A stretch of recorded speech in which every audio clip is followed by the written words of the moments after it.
Kowane mutum yana da buƙatar ci gaban ƙasarsa. Abin nufi a nan shine duk lokacin da ƙasarku ta yi baya, ba wai ƙasar ba ce kawai ta ci baya, har ma ku kun ci baya sosai. Kuma a duk lokacin da ƙasarku ta yi gaba, ba wai ƙasar ba ce kawai ta ci gaba, har ma ku kun ci gaba. Mun san da cewa kowace ƙasa tana fuskantar har-hare da dama, rashin kwanciyar hankali da dai sauransu. To idan ya kasance haka, kana da buƙatar kallon wannan bidiyon. Yau kai ne cikin wannan tashar, za mu ga da gano wasu ababe masu matuƙar amfani sosai. Ga duk wanda bai danna subscribe ba, ya yi ƙoƙari ya danna subscribe tare da danna ƙararrawa. Idan kuma wannan bidiyon ya burge ka, ka danna like, sannan kuma kar ka manta ka tura ma sauran 'yan uwa domin su masu amfana.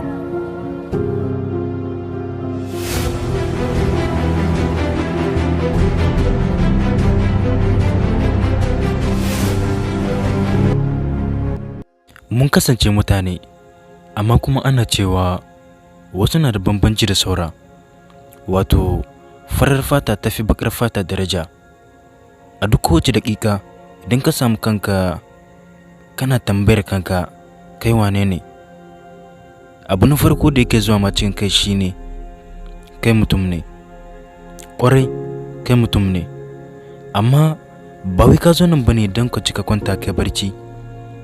Kana da buƙatar sanin wasu ababe game da kanka.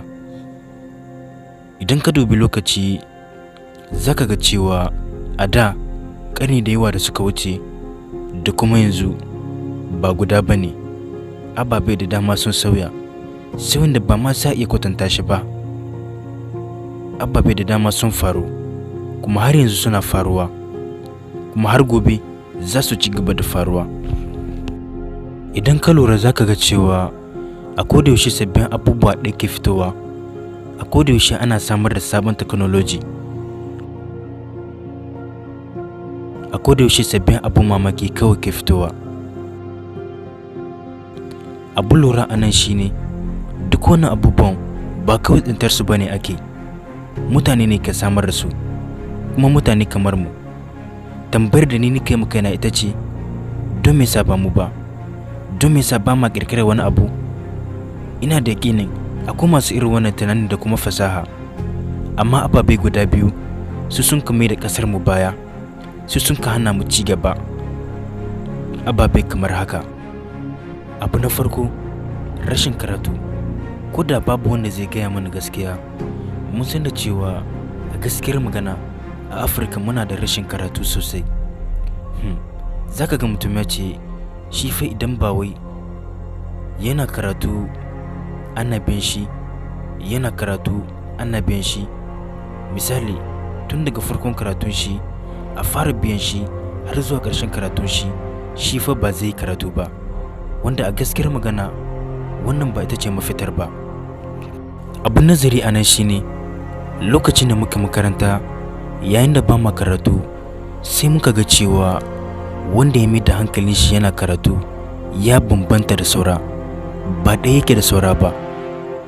Sai mu ga abin yana da matuƙar mamaki, alhali kuma ba abun mamaki ba ne, rashin karatu ne.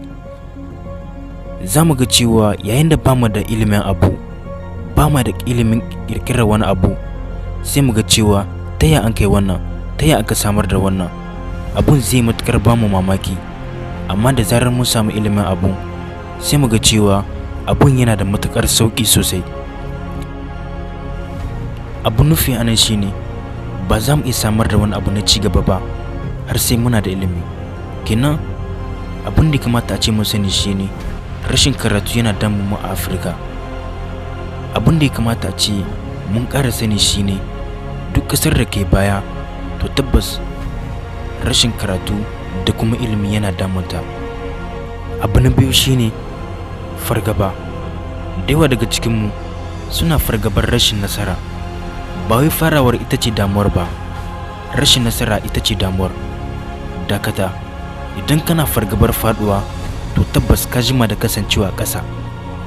Me kake jira an ba za ka fara aiki ba domin ci gaban kanka?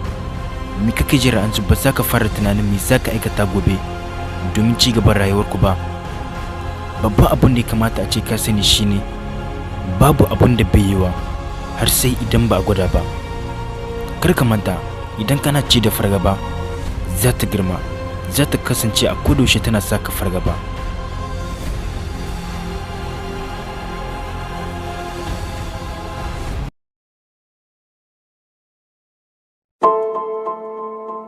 Kar ka manta kai sharing wannan bidiyon domin sauran 'yan uwa su masu amfana. Na gode.